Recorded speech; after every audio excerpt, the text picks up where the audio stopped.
Bago mo matapos panuuri ng video na ito, makakatama ang Ukraine ng 60 target ng Russia gamit ang kanilang mga drone.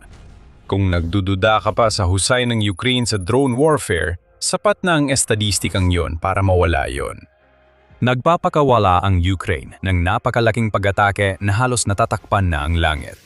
Hindi na sumisikat ang araw para sa maraming tauhan ni Putin sa unahan at iba pang lugar, at ang huling 6 na buwan ang pinakamadilim na panahon para sa militar ng Russia. Tatatak sa kasaysayan ang ginawa noon ng Ukraine. Muling nagtagumpay ang mga eksperto sa drone warfare na nagpapakita ng kanilang kalamangan sa mga kalabang Ruso. Ibinahagi ng Defense Minister ng Ukraine na si Mikhailo Fedorov ang pangunahing bilang sa Telegram post noong Hunyo 22. Simula ng taon, higit 800,000 target ng kalaban ang tinamaan ng Unmanned Systems Units ayon kay Fedorov. Napakalaking bilang niyan. At tandaan, lahat ito ay kumpirmado. Ibig sabihin, may litrato at video ang Ukraine ng bawat tinamaan nilang target at malamang lahat ay naka-upload sa Delta system nila. Ang 800,000 target ay hindi rin nangangahulugang 800,000 drone. Marami sa mga iyon ay tinamaan ng drone na ibig sabihin gumamit ang Ukraine ng milyon-milyong unmanned aerial vehicles para magdulot ng malaking pinsala sa mga tagaplano ng militar ng Russia. Iyan ang tamang salita para ilarawan ang nangyayari sa Russia, lalo na't may mas maraming numero. Ayon kay Fedorov, mula 2026 167,000 Russian occupiers ang napatay o nasugatan ng drone attacks ng Ukraine, isang malaking bilang. Nahahati ito sa isang average na humigit kumulang 27,833 na Russian casualties bawat buwan na dulot ng mga drone ng Ukraine. At huwag kalimutan na may natitira pang mga araw sa Hunyo. 8 pa lang araw mula nang mag-anunsyo si Fedorov, kaya posibleng tumaas pa ang average. Ayon sa United 24 Media noong Hunyo 22, mahigit 1,000 kada araw ang namamatay na tropang Russia sa loob ng isang buwan, unang beses mula Marso 2025. Binanggit nito ang bilang na nasa pagitan ng 1,130 at 1,550 tropa ang nalalagas halos araw-araw ngayong Hunyo, na 3 araw lamang sa panahong iyon ang naitala na bahagyang lampas sa 1,100 ang nalagas. Pwede tayong gumawa ng kuunting matematika dito at magkakaroon pa tayo ng iba pa sa loob ng ilang minuto. Kaya tandaan mo yan. Kung kukunin ang gitna ng saklaw ng United 24 media lalabas na may average na 1,300 at 40 nasawing Ruso bawat araw nitong Hunyo. Ayon kay Fedorov, mahigit 70% ng pag-atake ng kalaban ay mula sa mga drone, kaya malamang ganoon din ang bilang ng mga nasawi. Iyan ay katumbas ng daily average na 1,206. I-multiply mo yan sa 8 at makakakuha ka ng dagdag na 9,648 nasawi dahil sa mga drone pagsapit ng Hunyo. Binanggit lang natin na tataas ang buwan ng average na kinuwenta natin kanina.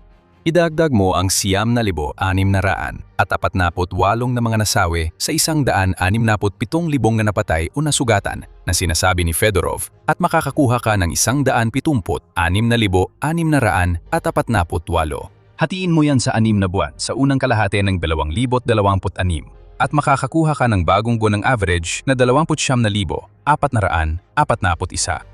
Halos umabot na sa 3,000 na daan kada buwan ang kaswalti para kay Putin. Lahat ng ito ay dahil sa mga drone.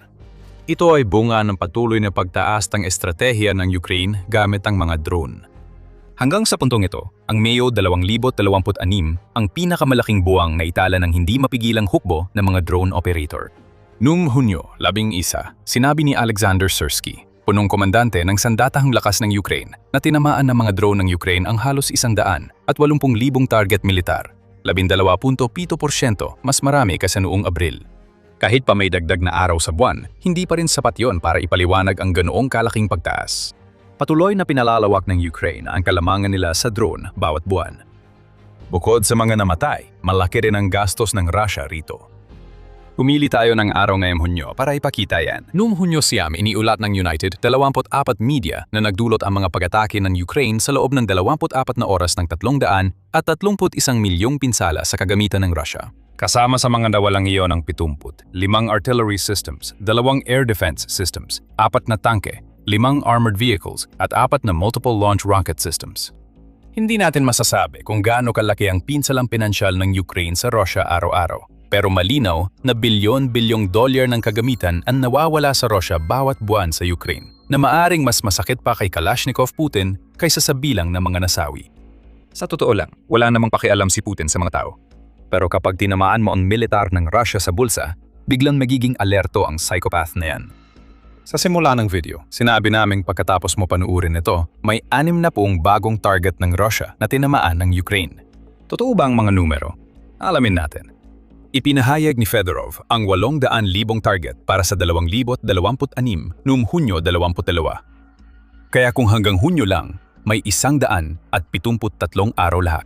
Hatiin ang 800,000 target sa 173 at makakakuha tayo ng tinatayang average na 4,624 na target na tinatamaan bawat araw. Iyan ay nagbibigay sa atin ng 172 kada oras na katumbas ng mahigit 48 na pag-atake bawat 15 minuto. Karaniwan, 16 hanggang 18 minuto ang haba ng mga video natin. Baka napalabis lang ang tantiya natin, pero hindi naman sobra. Sa 17 minutong video, makikita na 57.6 target ng Russia ang napabagsak sa bilis na 3.38 kada minuto. Halos hindi natin maisip kung gaano karaming drones ang kailangan para magawa ang ganitong bagay. Ipinapakita nito kung gaano kaseryoso ang pagtutok ng Ukraine sa estratehiyang drone. Walang sagot ang Russia rito. Tama na muna ang mga numero, nahihilo na tayo. Tingnan natin kung ano ang target ng Ukraine. Hindi lang kaswalti ang problema ni Putin. Ang pagkawala ng mga panakip-butas ay nagpapahina sa Russia sa harapan. Oo, pero ang totoong problema sa likod ng lahat ng ito ay tinatamaan ng Ukraine ang bawat uri ng target na may kaugnayan sa militar na maiisip mo gamit ang kanilang mga drone. Tinukoy ni Fedorov na bukod sa mga tauhan, tinatarget ng Ukrainian drone ang artilyera, MLRS, air defense, sasakyan, command post, imbakan ng bala, electronic warfare station, at ground robotic platform ng Russia. Sa madaling salita, lahat. At hindi pa dito kasama ang mga target gaya ng mga oil refinery at depot o mga bagay tulad ng mga ferry na nagdadala ng supply na winasak ng Ukraine sa daungan ng Russia sa Kharkiv ilang araw lang bago isiwalad ni Fedorov ang nakakagulat niyang bilang. Hindi na natin kailangan si Fedorov para sabihin kung ano ang mga target na tinatamaan dahil nakikita natin ito araw-araw. Noong Hunyo 23, iniulat ng UNN na 600 at 26 na sasakyan at fuel tanker ang nawasak ng Ukraine sa nakaraan 24 na oras. Iyan ang pinakamataas sa isang araw, matapos pa ulit-ulit baguhin ng Ukraine ang record noong Mayo at Hunyo. Ang programang logistical lockdown na idinisenyo para ihiwalay ang Crimea ay nagbubunga ng malalaking resulta at nakikita natin ito sa mga nasusunog na wasak na daan-daang sasakyan araw-araw. Binabalot na ngayon ng mga drone ng Ukraine ang gitnang zona hanggang 300 kilometro sa likod ng mga linya ng labanan. Kaya nagiging posible ang mga pag-atake sa mga sasakyan at iba pang target na binanggit ni Fedorov. Hindi na lang lakas tao at gamit ng Russia ang nanganganib na yon. Tumaas ang pag-atake ng Ukraine dahil sa mga bagong drone noong 2026, kaya wala nang ligtas na parte sa likod ng Russia na yon. Malaki ang epekto ng kampanya ng pag-atake sa gitna para sa Russia, nagdudulot ng kakulangan sa gasolina at napipilitang pag-isipang mag-angkat ang Kremlin. Hindi dapat nangyayari yon. Karaniwan, gumagawa ang Russia ng higit pa sa sapat na gasolina para sa sariling pangangailangan at kumikita ng bilyon-bilyon mula sa pagbebenta nito. Sa malayo ang labanan, lalong tumitindi ang mga pag-atake ng Ukraine, kasabay ng mga sunod-sunod na pag-atake sa harapan at ang malawakang pagwasak sa gitnang bahagi. Iniulat ng The Washington Post na nalampasan ng Ukraine ang sarili nitong record noong Marso sa buwan ng drone attacks. Higit 7,000 UAV ang ipinadala sa Russia. Hindi bumagal ang Ukraine mula noon. Patuloy nitong binabayo ang Russia ng malalaking malalayo ang pag-atake gamit ang drone na umaabot hanggang sa pinakaloob ng mismong puso ng kanilang bayan. Nasa panganib ang Moscow. Noong Hunyo 18, iginiit ng Ministeryo ng Depensa ng Russia na napabagsak nila ang naraan 92 Ukrainian drone sa loob ng 24 na oras matapos ang pag-atake sa malalaking bahagi ng Russia at mga sinakop na teritoryo, kabilang ang Moscow. Dahil sa dami ng mga sangkot sa digmaan, nagawa ng Ukraine na tamaan ang 800,000 target sa loob ng 6 na buwan. Patuloy lang na dumarating ang mga drone. Tinakpan nila ang langit, nililito ang air defense at pinapahirapan ang Russia na pigilan ito. Ang nakikita natin dito ay ang kalamangan ng Ukraine sa mga drone at ang dahilan kung bakit mahigit 70% ng mga target na tinatamaan ng bansa ay napapatumba gamit ang mga drone. Pero ang malaking tanong ngayon ay, kaya bang mapanatili ang lahat ng ito? Ang simpleng sagot ay oo. Pwede nating palalimin ang sagot, hindi lang isang salita. Marami pang katulad nito. Kung may natutunan ka sa The Military Show, mag-subscribe at balikan ang video. Pagdating sa sustainment, pwede nating lapitan ang paksa mula sa dalawang anggulo. panatilihin ang dami ng drone at ipagpatuloy ang pagtama sa bilang ng mga target na iniulat ni Fedorov kung hindi man dagdagan pa ang bilang na yon. Magsisisimula tayo sa pangalawa sa dalawa. Kayang mapanatili ng Ukraine ang kanilang mga resulta dahil sa ilang dahilan. Una na ang E-point system. Binanggit mismo ito ni Fedorov na tinutukoy na ang mga drone operator ng Ukraine ay tumatanggap ng E-points sa pamamagitan ng sistemang ito na maaari nilang ipagpalit sa Brave One market platform para sa mas maraming drone, kagamitan, spare parts at maging mga maliliit na armas. Kasama sa sistemang iyon ang mga leaderboard kasama ng mga insentibong ito na sa isang banda ay ginagawang parang laro ang buong proseso ng Ukraine sa paggamit ng mga drone para pinsalain ng husto ang Russia. Ipinapakita rin nito sa Ukraine kung aling unit ang pinaka-epektibo sa paggamit ng drone at kung anong uri ng drone ang dapat pundohan. Ayon kay Fedorov, dahil sa E-point system, natutukoy namin ang pinaka-epektibong teknolohiya at unit, kaya mabilis namin na ipapalaganap ang mga solusyon sa buong militar. Sabi ng mga pinuno ng depensa, 75% ng drone units ng Ukraine ay kasali na sa programang ito at nagkakumpetensya para makakuha ng pinakamaraming tama sa mga target ng Russia. Kahit may argumento na ang paggawa ng digmaan na parang video game ay nakakabahala dahil sa pagdi-dehumanize, hindi nito binabago na may resulta ang Ukraine. Mas maraming target ang natatamaan kaysa dati. Mas lumalalim ang pag-unawa ng Ukraine kung aling mga drone ang epektibo at alin ang hindi. Nagagamit din ang platapormang ito para hikayatin ang mga unit na pumili ng pinaka-epektibong drone para sa kanilang gawain. May malinaw na layunin ang pagbibigay insentibo at makikita ng lahat ang resulta. Dahil may sistema na sila, hindi nalalayo ang Ukraine at mas paigtingin pa nila ang kanilang ginagawa, gaya ng sa Logistics Lockdown Program.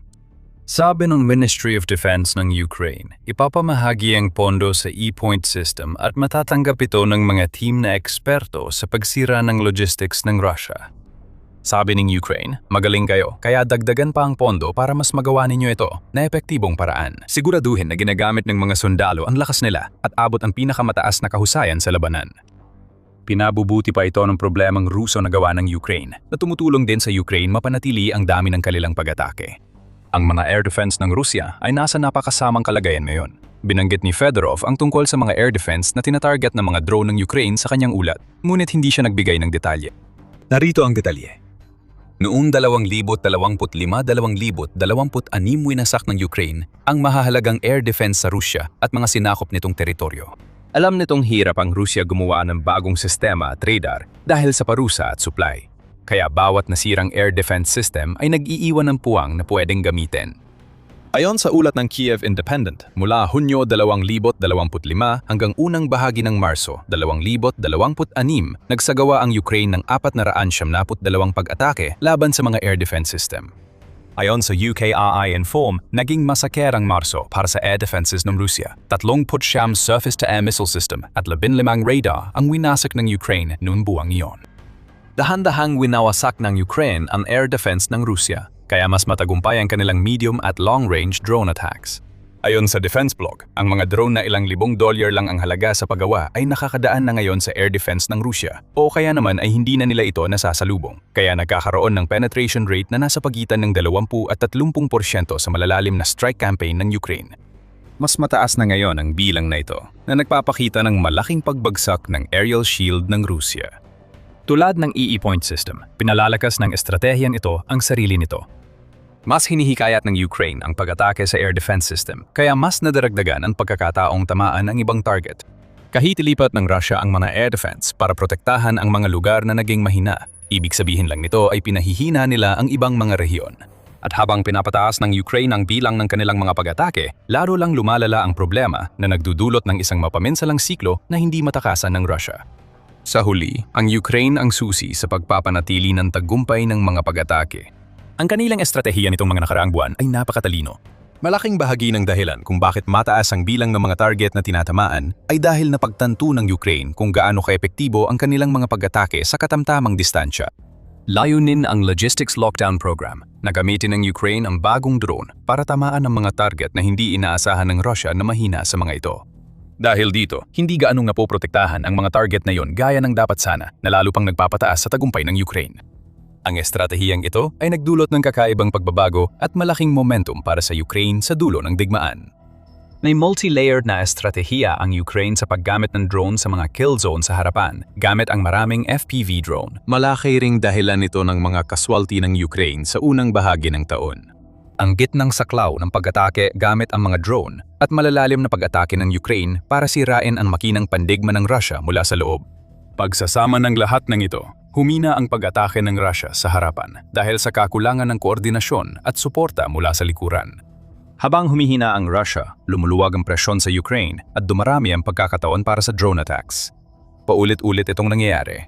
Habang mas madalas tamaan ang Russia, mas madali ang pag-atake pabalik.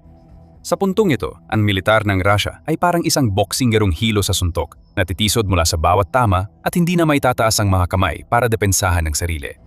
Kaya siguradong mapapanatili at mapapalawak ng Ukraine ang dami ng target na tinatamaan nila sa unang kalahati ng 2026 gamit ang kanilang bagong estratehiya sa aerial warfare. Pero nakadependen pa rin ito sa pagpapanatili ng dami. Kaya ba yon ng Ukraine? Kung pagbabasehan ang nakita natin ngayong 2026, malinaw na oo ang sagot. Higit pa ron. Sa ulat noong Hunyo, 16 sinabi ng Liga na ayon kay Pangulong Volodymyr Zelensky ng Ukraine sa Group of 7 Summit, nasa tamang landas ang Ukraine na makagawa ng 10 milyong drone bago matapos ang 2026. Malaking pagunlad ito kumpara sa 4 milyong drone na nagawa ng Ukraine noong 2025 na 40 beses na mas marami kaysa sa US sa parehong taon ayon sa Liga. May 500 kumpanya na aktibo sa drone at robotics sector ng Ukraine ayon kay Zelensky. Mas ikinabahala ng Russia nang sabihin ng presidente ng Ukraine na kayang doblehin sa 20 milyong drone kada taon kung kailangan at may sapat silang pondo para rito. Hindi talaga problema ang dami kapag nakita mo ang ganitong mga numero at malaki ang may tutulong nito para ipaliwanag kung paano naabot ng Ukraine ang 800,000 target sa unang kalahati ng 2026. Dagdag pa dito, huwag kalimutan na mas nagiging tuso ang Ukraine pagdating sa kanilang drone diplomacy. Alam ng Ukraine na sila ang nangunguna sa mundo sa pag-unawa at pag-develop ng drone technology. Gustong mga tao sa kanluran ang meron ng Ukraine, kaya nakakapagtatag ang Ukraine ng mga programa tulad ng Drone Deal Initiative. Ang programang dinisenyo para sa integrasyon ng Ukraine at mga global na kapartner at para tiyakin ang pondo sa depensa ng Ukraine ay may 27 miyembro na ngayon, kabilang ang 15 mula sa NATO. Maraming ginagawa ang Ukraine at pinalalawak pa ang mga balangkas para mas marami pang magawa. Sinusubukan ng Russia na makasabay. Ayon sa Moscow Times, layunin ng Russia na makagawa ng 7.3 milyong FPV drone sa 2026 kasama ang libu-libong long-range na drone. Pero hindi pa umaabot ang Russia sa antas ng Ukraine pagdating sa mga drone, maging sa dami o kalidad man. Ayon sa Ukraine News at Sirski, may 1.5 sa isa na kalamangan ang Ukraine sa FPV drones sa ilang bahagi ng front. Nagsisimula na nating makita na nakakasabay na ang Ukraine sa Russia pagdating sa palitan ng putok sa gitna at malayo ang distansya. Sa madaling salita, ilang hakbang pa rin ang atras ng Russia kumpara sa Ukraine at ginagawa ng Ukraine ang lahat na makakaya nito para manatiling atrasado ang hukbo ni Putin. Ano ang ibig sabihin ng 800,000 target na tinamaan sa unang kalahati ng 2026? Hindi ito ang rurok. Hindi pa umaabot sa tugatog ang Ukraine. Ang nakikita natin dito ay isang babalang putok. Ipinapaalam ng Ukraine sa Russia ang dami ng target na tinamaan para maintindihan ni Putin na sasama pa ang sitwasyon ng Russia. May estratehiya, sapat na produksyon at mga katuwang ang Ukraine. Maaring gamitin ito para gawing isang hakbang na lang ang 800,000 sa kanilang landas, hindi bilang sukdulan ng drone strategy nila. Marami pa ang darating. Patuloy ang mga henyo ng Ukraine sa paggawa ng imbensyon, kabilang ang isang gawang bahay na sandatang posibleng magbago ng laro at hindi lang nakakamatay. Mahigit 1 taon ang ginagawa ang kakaibang bagong bombang ito. Dumating na rin ito ngayon. Naramdaman na ng Russia ang buong lakas nito. Unang inatake ang Vorivnyu-Vach. Huling beses ko na yung sasabihin. Pinalaya ng Ukraine ang panlaban nila sa Russia na ginawa ang pangalan nito. Pinatag nito ang linya ng Russia. Noong Hunyo 24, ibinigay ng United 24 Media ang mga pangunahing detalye ng pag-atake. Iniulat na inilunsad na ng Ukraine ang bagong bombang tinawag na Leveler at Equalizer na layong magdala ng pagkakapantay-pantay sa isang mahalagang bahagi ng digmaan. 2 bomba ang pinakawalan ng MiG-29 fighter jet sa posisyon ng mga Ruso sa unahan. Pareho silang may espesyal na wing correction kits na nagpapantay sa mga bomba, nagbibigay ng bagong kahulugan sa panggalan, at ang tambalang ito ay tumama sa depensibong trench ng mga Ruso na nag-iwan ng malalaking hukay. Hindi lang ulat ang meron tayo, may video pa ng mismong pag-atake. Ibinahagi ni Milutinovic, ang video na unang inilathala ng Sonyoshnik Sunflower Telegram Channel ay 18 segundo lang, pero sapat na yon. Nagsimimula ang video sa still shot ng mga trench na tinatarget, malamang mula sa Ukrainian reconnaissance drone sa itaas. May ilang segundong katahimikan. Ang mga sundalong Ruso sa loob ng mga trench na yon ay abala sa kanilang gawain. Marahil ay naghahanda para sa panibagong pagsalakay sa harapan. Ang takot ay tiyak na naruruna sa paligid. Ang pag-akyat sa trench ay parang bulag na pagtakbo sa kill zone ng drone ng Ukraine na mas malamang na ikamatay kaysa makaligtas. Ngunit sa pagkakataong ito, may mas malalang darating sa mga sundalong walang kamalay-malay. Paparating na ang unang leveler, babagsak ito sa 3 segundo. Isa pang leveler ang sumunod matapos ilang segundo. Pareho silang nagdulot ng malalakas na pagsabog at makapal na usok sa hangin. Natakpan ng usok ang trinsera ng mga Ruso kaya di namin nakita ang sumunod. Nagtapos ang video sa nakatigil na kuha ng usok, pero mas mahalaga ang ipinakita ng video kaysa sa mga sumunod na nangyari. Isa sa pinakamapanganib na bagong sandata ng Ukraine ang ginagamit dito at nagbibigay ng katumpakang kailangan ng Ukraine. Isa ito sa pinaka-epektibong gamit ng Ukraine sa pagbagsak ng frontline at pagsira sa mga pwestong nasa likuran ng frontline na nagsusuplay sa mga sundalong ipinadadala ni Putin sa harapan. Dapat katakutan ni Putin ang bigyong ito gaya ng pagkabigla ng mga sundalong Ruso sa pagsabog. Matagal nang inaabangan ng Ukraine ang unang atake na ito. Ang leveler ay parang Ukrainian na bersyon ng guided bomb na matagal nang gamit ng Russia laban sa mga lungsod ng Ukraine. Kung tapat tayo, mas tumagal itong makarating sa labanan kaysa gusto ng Ukraine.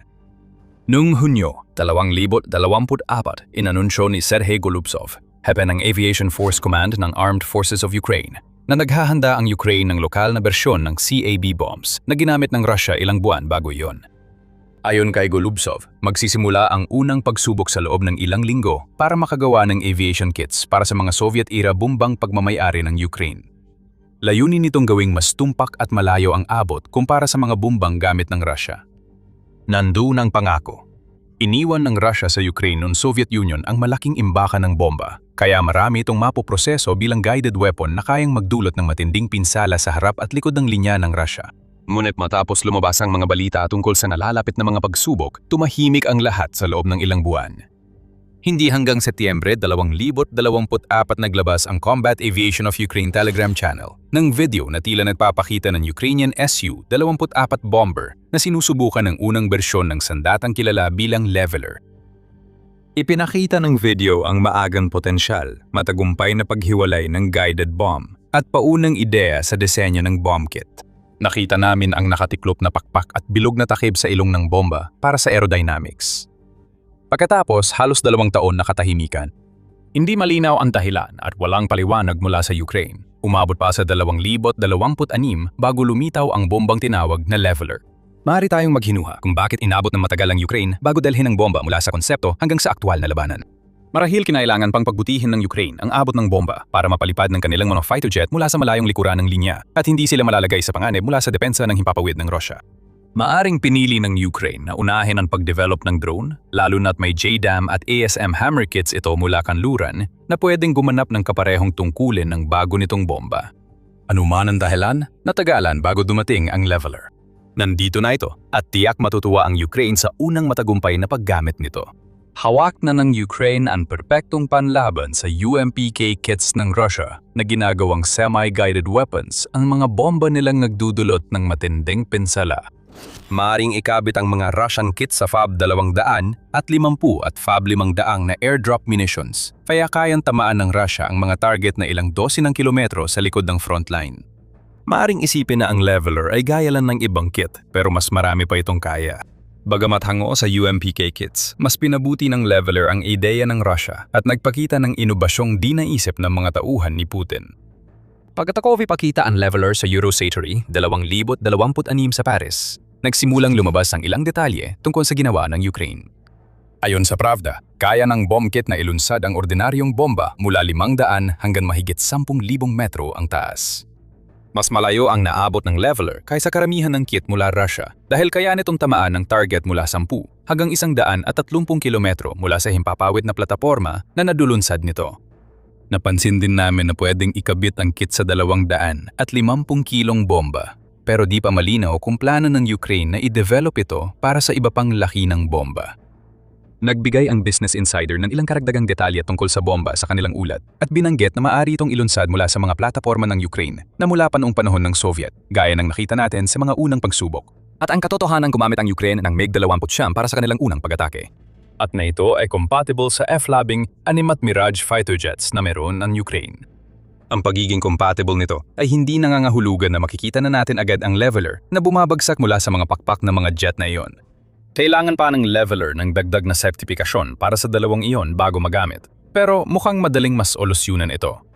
Ang pinakamaling pagkakaiba ng bomb kit ng Ukraine sa Russia ay ang leveler ay may makabagong guidance algorithm para sa mas mataas na katampakan bukod pa sa satellite navigation na gamit sa mga bomba.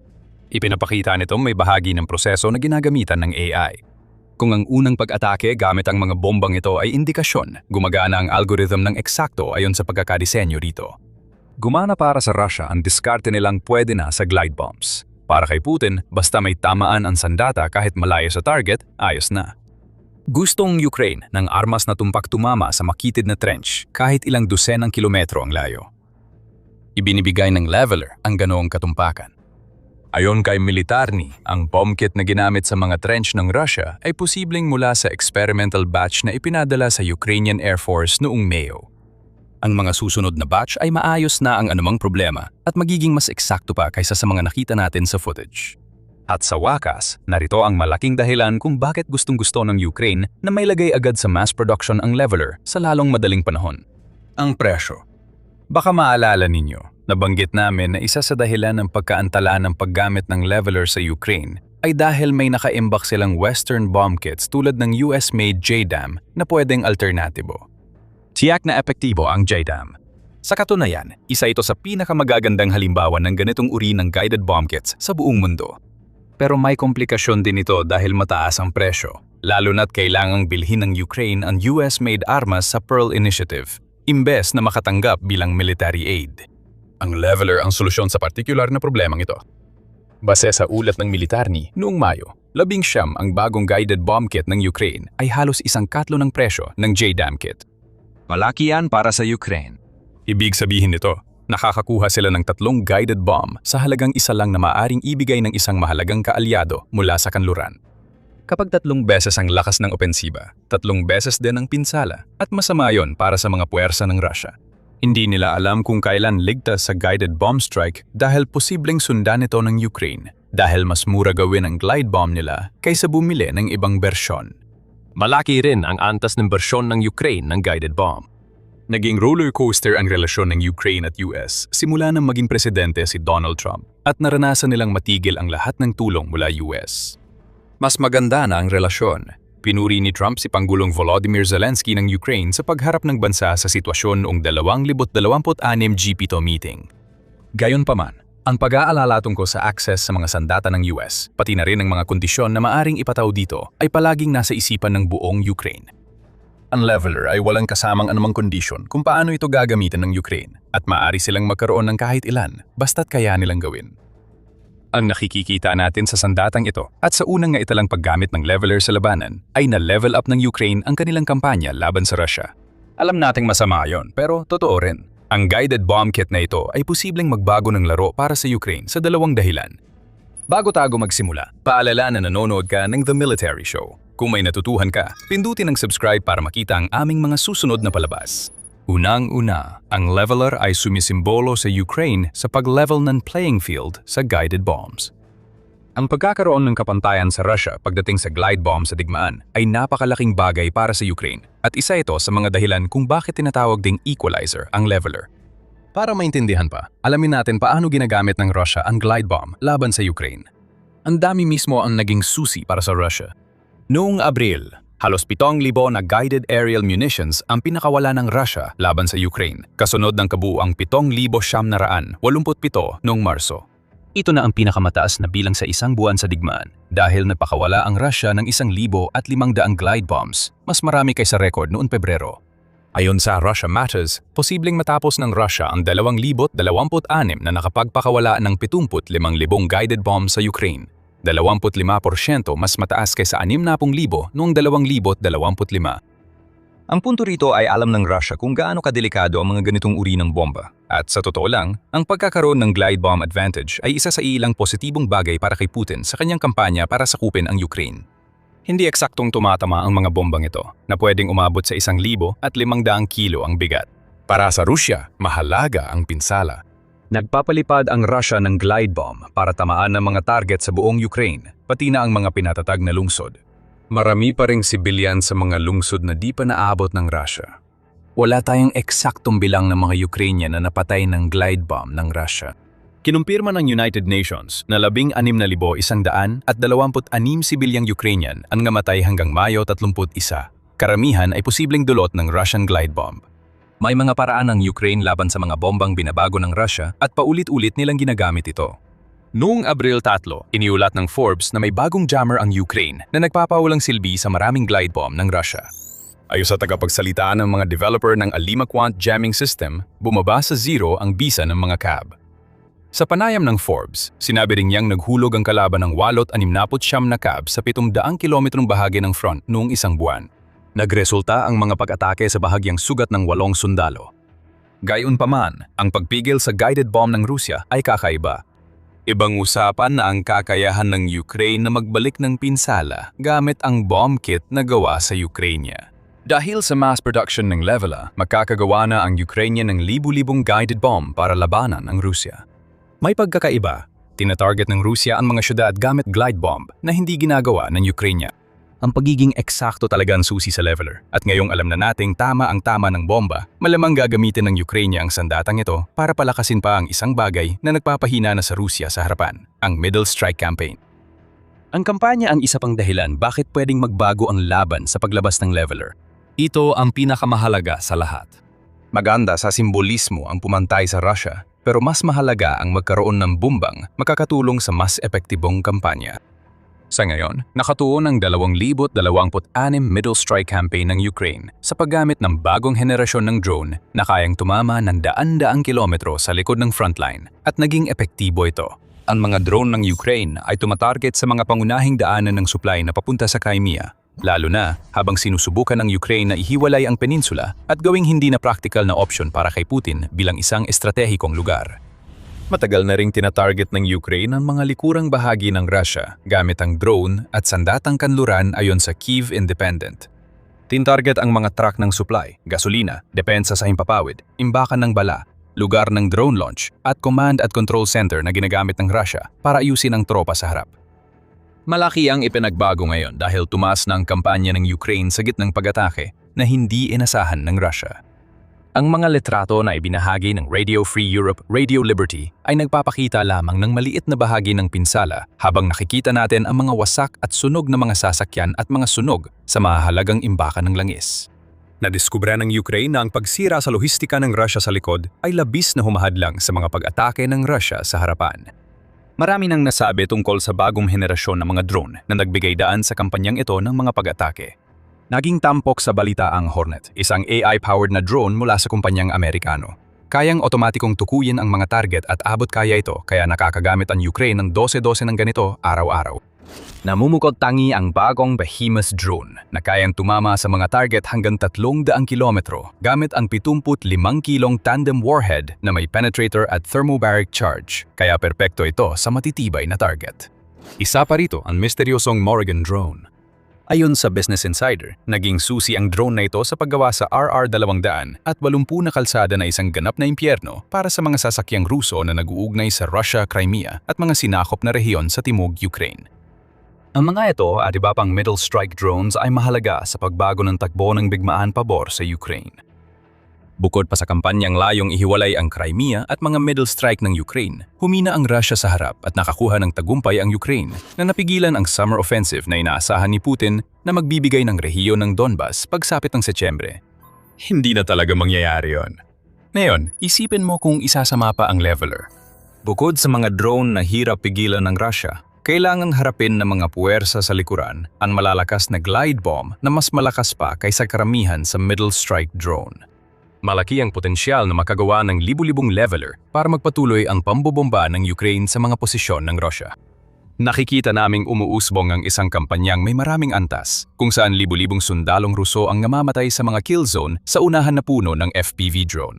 Sa likod nila, ginagamit ang leveler para wasakin ang trinsera, command post at iba pang pasilidad na nagdudulot ng kaswalti at pinipilit ang natitirang sundalo na pumasok sa kill zone kahit di handa. Sa likod ng mga Ruso, ginagamit ang middle strike drone para sirain ang supply truck at iba pang target. Winawasak ang logistics na dapat susuporta sa mga tropang tinatamaan ng FPV drone at leveler. Iyan ang isang posibleng kinabukasan na kinakaharap na yon ng Rusya, at ito ay isang kinabukasan na ayaw man lang isipin ni Putin. Opisyal nang dumating ang leveler at napatunayan nitong karapat-dapat sa pangalan sa unang naitalang paggamit nito sa labanan. Binago ng sandatang gawa ng Ukraine ang lahat. Ang susunod na hakbang ay ilipat ito sa malawakang produksyon sa antas na magpapakaba sa mga sundalong Ruso na kahit isipin lang ay matatakot na sila. Papalapit sa harapan. Sa leveler, ipinakita ng Ukraine ang kakayahan nitong paunlarin ang mga konsepto gamit ang sariling inobasyon. At iyan ang ginagawa nito gamit ang British na sandatang bumabalik sa eksena. Nagsimumula ng gumamit ang mga sundanong Ruso ng nakakakilabot na palayaw sa labanan. Tahimik na kamatayan. Hindi dahil mabilis ito, hindi dahil malakas ito, kundi dahil kapag napansin nilang nandoon na ito, huli na ang lahat. May ilang unit na naguulat na wala silang naririnig hanggang sa huling mga segundo. Ang iba naman, hindi talaga ito naririnig. Hindi tulad ng artilyerya, misil o drone. Kaya nang maraming sistemang ito maghanap kahit subukan ng Russia na i-jam o guluin sila. Seryosong problema ito para sa Kremlin dahil mahirap pigilan ang mga sandatang kumakalat sa harap, nagiging mas matalino pa at binabago ang pakikidigma. Dumating na ang autonomous na drone at robot na tinatawag ding tahimik na kamatayan. Para maintindihan kung bakit umaasa ang Ukraine sa mga makinang ito na parang kayang mag-isip, kailangan mo munang malaman ang problemang tinutugunan nila. Electronic warfare. Simula ng digmaan, parehong pinuno ng magkabilang hukbo ang unang gumamit ng first-person view drone, maliliit na sasakyang panghimpapawid na may pampasabog at ginagabayan mula sa malayo gamit ang video link papunta sa target. Mura sila, eksakto, at sa loob ng ilang panahon, binabago nila ang labanan pabor sa Ukraine. Ngunit ang drone na umaasa sa radio link ay limitado ng kalidad ng link at mabilis natutunan ng magkabilang panig na atakihin ito. Pinupuno ng mga jammer ang harapan. Pinuputol ang koneksyon ng drone sa operator. Binabaluktot ng mga spoofer ang satellite navigation kaya mali ang coordinates o nawawala ang GPS ng drone. Sa ilang bahagi ng digmaan, nananalo ang elektronikong depensa. Ang na-jam na drone ay bigo at sa pinakamahigpit na bahagi ng linya, karamihan sa FPV missions ay nabibigo sa huling segundo bago tumama kung kailan mas aktibo ang jamming. Ito ang hadlang na gustong basagin ng artificial intelligence. Simple ang ideya, ngunit mahirap ang engineering. Kung hindi makakaasa ang drone sa piloto at sa tuloy-tuloy na radio link hanggang sa target, bigyan ito ng onboard intelligence para matapos nito ang misyon ng mag-isa. Magagawa ito gamit ang image recognition software at visual navigation. Kaya kapag itinuro na operator ang target, kaya nang lumipad mag-isa at kilalanin ang tinitingnan, nagko-correct pa rin ng direksyon kahit mawalan ng signal. Ang desisyon ay ginagawa na ng drone mismo, kaya hindi na ito naapektuhan ng tradisyonal na jamming. Nasusukat ang epekto ng pagbabagong ito at malinaw sa mga numero kung bakit gusto na ito ng bawat brigada sa Ukraine. Ayon kay Katerina Bondar mula sa Center for Strategic and International Studies na nag-aral ng mga autonomous system ng Ukraine, ang pagdagdag ng ganitong uri ng terminal autonomy sa nabigasyon at pag-target ay nagpapataas ng tagumpay ng drone strike mula sa humigit kumulang 10 hanggang 20% pataas sa tinatayang 70 hanggang 80%. 3 hanggang 4 na beses itong pagbuti. Ngayon, 2 AI drone na lang ang kailangan para gawin ang dating ginagawa ng 8 o 9. Para sa maliit na militar, mahalaga ang multiplier na yon. Ang bawat drone na tumama ay hindi mo na kailangan gawin muli. Isugal ang piloto o magpadala ng infantry para kunin ang target. May nakatagong pangalawang multiplier dito. Dahil AI ang humahawak sa pinakakomplikadong bahagi ng paglipad, bumababa ang kailangan sa kasanayan ng piloto. Mahalaga ito para sa bansang may kakulangan sa manpower. Hindi mo na kailangan ng bihasang operator para sa bawat drone. Habang umuulad ang otonomiya, nagbabago ang ratio mula sa isang operator isang drone patungo sa isang operator na nagpapalipad ng maraming drones sabay-sabay. Inilalarawan ng mga analyst na sumusubaybay sa trend na ito bilang isang nalalapit na inflection point ang sandali kung kailan kaya magpalipad ng isang operator ng 20, 50 o 100 drone sa isang sabayang operasyon. Iyan ang sandaling nagbabago ang ekonomiya ng digmaan dahil nahiwalay na ang dami ng mga opensiba na maaari mong gawin mula sa bilang ng mga bihasang piloto na mayroon ka. Mahalagang maging eksakto dahil madalas napapalabis ang bahaging ito ng kwento. Wala pang ganap na autonomous na robot na mandirigma ang Ukraine. Nasa umpisa pa lang ang paggamit ng artificial intelligence sa mga sandata. Sa 2026 kapaki-pakinabang ito sa pagtukoy ng target, tumutulong sa drone maghanap ng nakatagong tangke sa hanay ng mga puno at gumabay sa huling lapit kahit may matinding jamming. Halimbawa, sa halos 2 milyong drone na ginawa ng Ukraine noong 2024, mga 10,000 lang ang may AI enhancements. At umaasa pa rin ang mga ito sa tao para pumili ng target at simulan ang misyon. Noong 2026 umusad na ang produksyon, na may planong tapusin ang 2026 na may 7 milyong drone kada taon. Walang tiyak na bilang ng AI-enhanced na drone na nagpapakita na kakaunti lang ang mga ito sa frontline. Gayunpaman, hindi natin dapat baliwalain ang halaga ng mga drone. Habang binabago ng intelihensya ang labanan sa impapawid, may rebolusyong dahan-dahang nangyayari sa lupa. Mga robot. Malaki ang inilaan ng Ukraine sa unmanned ground vehicles, mga robot na nagdadala ng bala, nagliligtas ng sugatan, nagbubuhat ng armas, at ngayon ay ginagamit na rin sa mga pag-atake. Natuto ang mga sundalong Ukrainian mula sa mga bihagmilang Ruso. May palayaw pa ang mga Ruso sa makinang ito, tahimik na kamatayan. Ang palayaw na yon ay tumutukoy sa isang tactical na katangian na dapat bigyang pansin dahil nagpapaliwanag ito kung bakit mas nakakatakot ang mabagal kaysa sa mabilis na robot. Sa makabagong digmaan, ang unang babala ng sundalo ay ang sarili niyang pandinig. Maririnig ang ugong ng FPV drone, makina ng sasakyan at alingonggaw ng motor. Ang tunog na yon ang nagbibigay sa iyo ng 2 to 3 segundong pantago. Pero ang halos tahimik na ground robot ay inaalis ang babalang ito. Ayon sa ulat ng CNN na naka-embed sa mga unit ng Ukrainian na gumagamit ng mga makinang ito, sinasabi ng mga sundalong Ruso na madalas hindi nila naririnig ang mga robot na paparating hanggat nasa loob na lamang ng humigit kumulang 10 metro. At ang isang ground robot na nasa 10 metro na may dalang mabigat na pampasabog ay nasa loob na ng sarili nitong blast radius. Sa oras na marinig mo ito, wala nang silbi ang makarinig. Wala nang natitirang panahon para makariyak. 2 bagay ang nagpapalakas sa kalamangan na yon. Una ay ang kargamento. Ang 4 na gulong na sasis ay mas kaya magdala ng mabibigat na bagay tulad ng malaking pampasabog o machine gun na may maraming bala kumpara sa maliit na aerial drone. Kaya ang makinang dumarating ng tahimik ay di hamak na mas nakamamatay. Pangalawa, ang papel ng katahimikan at paglusot. Sa isang atake, ginamit ang unang putok ng mga robot bilang panggulo, habang 4 pang makina ay palihim na lumusot sa likod ng kalaban, isang bagay na di kayang gawin ng ibang sandata. Makikita ang psychological na epekto sa reaksyon ng mga tagapagtanggol. Ikinuwento ng Ukrainian komandanteng si Saber ang paggamit ng robot laban sa kalaban. Nakita nilang nagpanik ang mga Ruso, gumagapang at pilit dumidikit sa lupa. Walang alam kung paano tutugon sa banta na di nila marinig o matukoy. Ang katahimikan ay nag-aalis sa isang sundalo ng 2 bagay na pinakapinagkakatiwalaan niya: ang kanyang mga pandama at ang kanyang oras. Kapansin-pansin ang kagamitan. Ang unit ni Cyber ay may robot na may Browning machine gun sa mga truck at napalilibutan ng maraming kamera para sa malawak na paningin. Kaya nitong magtago sa mga dahon ng ilang araw dahil hindi ito nangangailangan ng pagkain, tubig at hindi napapagod tulad ng mga taong pinalitan nito. Ang tanging dahilan lang na bumabalik ito sa base ay ang bala. Dahil kapag naubos na nito ang mga bala, kailangan nitong bumalik para mag-reload. Sa panayam, inihanda na ni Cyber ang mas mabilis na kahalili na kayang tumakbo ng 10 milya kada oras at may maliliit na armas sa labanan. Sa loob ng ilang buwan, ang mga sasakyan ay mula sa pagiging bihira ay naging karaniwan, nagdadala ng supply, humihila ng sugatang sundalo at nagsasagawa ng mga pag-atake na dati ay kailangan ng platoon ng infantry. Ang puntong yon ang nag-uugnay sa ground robot sa pangunahing lohika ng estratehiya ng Ukraine.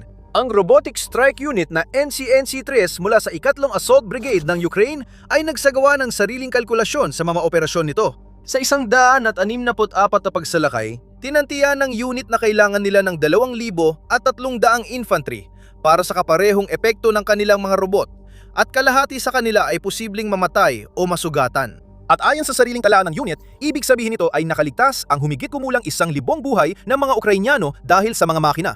Ito ang malinaw na paliwanag kung bakit ibinubuhos ng Kiev ang lahat ng meron sila sa otomasyon. Bawat pag-atake na ginagawa ng isang robot ay isang pag-atake na hindi na kinailangang ikamatay ng tao.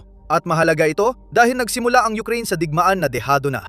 Ayon mismo sa Ukraine, napakalaki ng sukat ng pagbabagong ito. Noong Abril, sinabi ni Pangulong Volodymyr Zelensky na sa unang pagkakataon ay nasakop ng mga Persang Ukrainian ang isang posisyon ng Russia gamit lang ang robot at drone, walang infantry sa lupa. At dagdag pa mula simula ng taon, 22,000 misyon nang naisagawa ng mga makinang walang tripulante. Iyan ay datos mula sa pamahalaan ng Ukraine, mga pahayag ng Pangulo sa talumpati sa industriya ng depensa, at may mga likas na dapat isaalang-alang gaya ng anumang anunsyo sa panahon ng digmaan. Ngunit ang pangkalahatang direksyon na inilalarawan nila ay kinukumpirma ng mga mamamahayag sa mismong lugar at ng mga analista sa ibang bansa. At ito ay nagpapakita ng isang digmaan kung saan malaking bahagi ng pagsisikap ng Ukraine ay tunay ng walang tao. At sa gitna ng pagbabagong ito ay ang taong hinirang ni Zelensky para pabilisin ito. Si Mikhailo Fedorov, 35 ay 4 na buwan pa lang bilang ministro ng depensa at hindi pa naglingkod sa militar. May karanasan siya sa teknolohiya, hindi sa taktika. Lumaki siya sa lungsod ng bakal na Zaporizhia, lungsod na dumaan sa matinding labanan. Nagsimula siya sa video game noong kabataan, nagtayo ng digital advertising na negosyo bago makatapos ng universidad, at naging partner ng Facebook sa pagbebenta ng targeted na ad. Kinuna siya ni Zelensky para pamahalaan ng social media ng kampanya noong 2019 at kalaunan ginawang ministro para sa pag-digitize ng Ukraine sa edad na 28. Paglipat niya sa Defense Ministry, isinama niya ang grupo ng batang tagapayo at data analyst na naka-sweatshirt, may ping-pong table sa hallway at dalang pananaw ng isang Silicon Valley founder na tumitingin sa digmaan na parang isang industriyang handa ng baguhin ng radikal. Naniniwala si Fedorov na gaya ng pagbabago ng apps sa taxi at food delivery, maaaring baguhin din ng paglipat ng labanan sa mga makina ang digmaan. Sa panayam sa New York Times, sinabi ni Fedorov na ang mundo ay nangangailangan ng seguridad na tanging autonomous na sandata lang ang makakabigay. Inihalalin tulad niya ito sa sandatang nuklear na sinabing tiyak na mananalo sa mga digmaan sa hinaharap ang mga bansang namuhunan sa automasyon. Isa itong pananaw ng pagpigil na hindi nakabatay sa mga warhead kundi sa mga algorithm. At mahalagang bigyang diin na ito ay pananaw kung saan nais pumunta ni Fedorov, hindi paglalarawan ng kasalukuyang kalagayan ng Ukraine na yon. Ang parehong artikulo mula sa New York Times ay muling binigyang diin na ang AI sa mga sandata ng Ukraine noong panahong iyon ay pangunahing tungkol lamang sa pagkilala ng target. Ang autonomong hinaharap ang siyang mitiin. Ang nakatago at nakatalukbong na tangke sa kagubatan ang siyang realidad.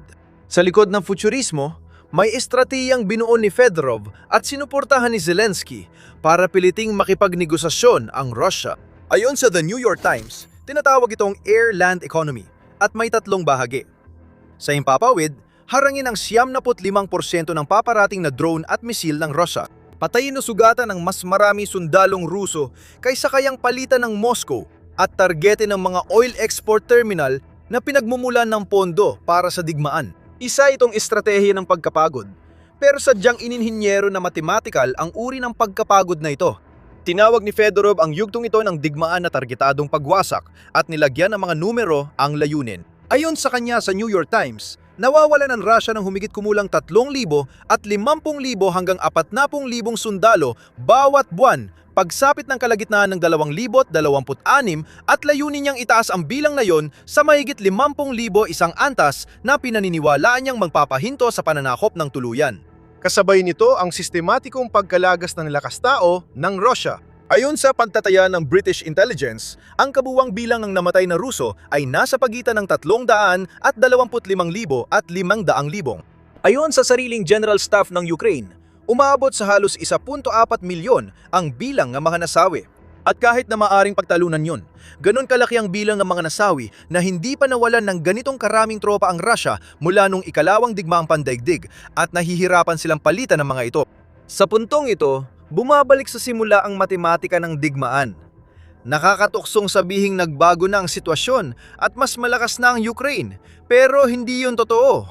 Mas malaki pa rin ang puwersa ng militar ng Russia na may humigit kumulang 1 milyong aktibong sundalo at daan-daang libo na nasa o malapit sa Ukraine. Ayon sa pagsusuri, may kalamangan pa rin ito sa bilang sa labanan. Naisara na ang malaking bahagi ng naunang agwat sa produksyon ng drone at sa ilang kategorya ay pumapantay o lumalampas sa Ukraine. Pero bago tayo makarating doon, siguraduhin mong nakasubscribe ka sa Military Show. Nagpo-post kami ng mga araw-araw na video na tumatalakay sa lahat ng mahahalagang kaganapan sa pandaigdigang geopolitics. Ngayon, ang tunay na pagbabago ay mas makitid at mas interesante kaysa simpleng pagbaligtad. Ang malaking kalamangan ng Rusya noong Pebrero 2022 ay unti-unting lumiit at halos pantay na ngayon. Sa mga partikular na teknolohiya na ngayon ang nagdedesisyon sa harapan, tulad ng mga sistemang walang tauhan at ang intelihensyang gumagabay dito, nakuha na ng Ukraine ang inisyatiba. Ang digmaan na dating labanan ng dami ay naging labanan ng pag-aangkop, at sa ganitong laban, mas mabilis kumilos ang mas maliit na bansa. Ang pag-aangkop na iyon ay nakasalalay sa batayang industriyal na iba sa karaniwang industriya ng armas. Kapag umiikot si Fedorov sa eksibisyon ng depensa ng Ukraine, napapansin niyang parang pinagdugtong-dugtong lang at ginamitan ng duct tape sa garahe ang karamihan sa mga sandata dahil marami nga sa mga ito ay dun talaga binuo.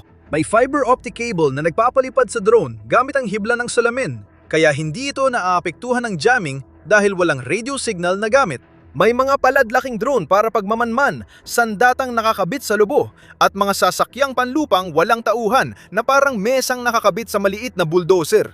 Dapat mura at madaling itapon ang lahat dahil sa dami ng drone sa harapan, marami ang mababagsak o masasabugan bago umabot sa target. Ang talino ng paraan na ito ay hindi lang sa sandata, kundi sa kagustuhang lumika ng mura, handang mawalan at mabilis magbago. Ginawa rin ni Fedorov na isang pinagkukunan ng datos ang mismong digmaan na maaring maging isa sa pinakamahalagang yaman ng Ukraine sa pangmatagalan. Ang labanan ay nagbunga ng napakalaking archive ng mga video mula sa digmaan. Isang library ng milyon-milyong annotated na mga video ng labanan nakuha ng surveillance at strike drones. Kabilang na ang mga eksena kung paano kumikilos ang mga tao sa huling sandali habang papalapit ang drone. Binuksan na ng Defense Ministry ang mga dataset sa mga kumpanya mula sa kaalyadong bansa para magamit sa pag-train ng AI models gamit ang totoong datos mula sa labanan sa proyektong Avenger Labs. Ipinapakita rin nito ang hinaharap kung saan pinakamahalagang napapala sa digmaan ang training data, hindi na teritoryo. Pero sa kabila ng suporta kay Fedorov, nabangga ito sa mga commander ng militar ng Ukraine na hindi madaling baguhin.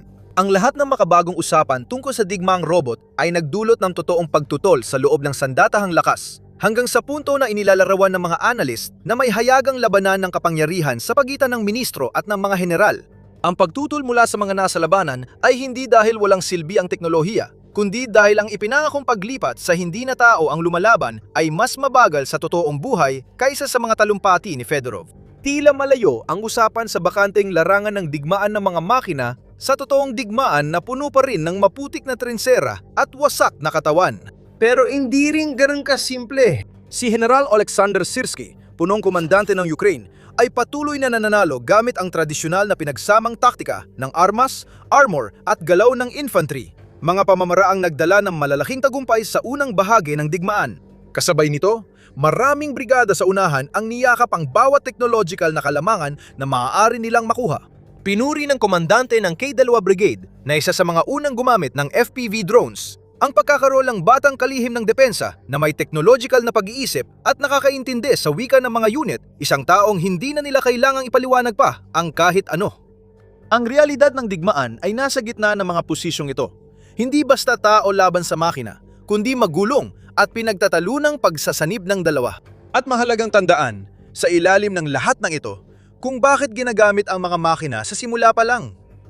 Hindi pagmamayabang ang mga robot, kundi tugon sa pagod. Ayon sa ulat ng CNN, may 2 sundalong Ukrainyano na mahigit 11 buwan nang nasa hukay sa unahan ng labanan, walang palitan, laging hinahabol ng drone at naubusan na ng mga sako ng buhangin para sa kanilang depensa.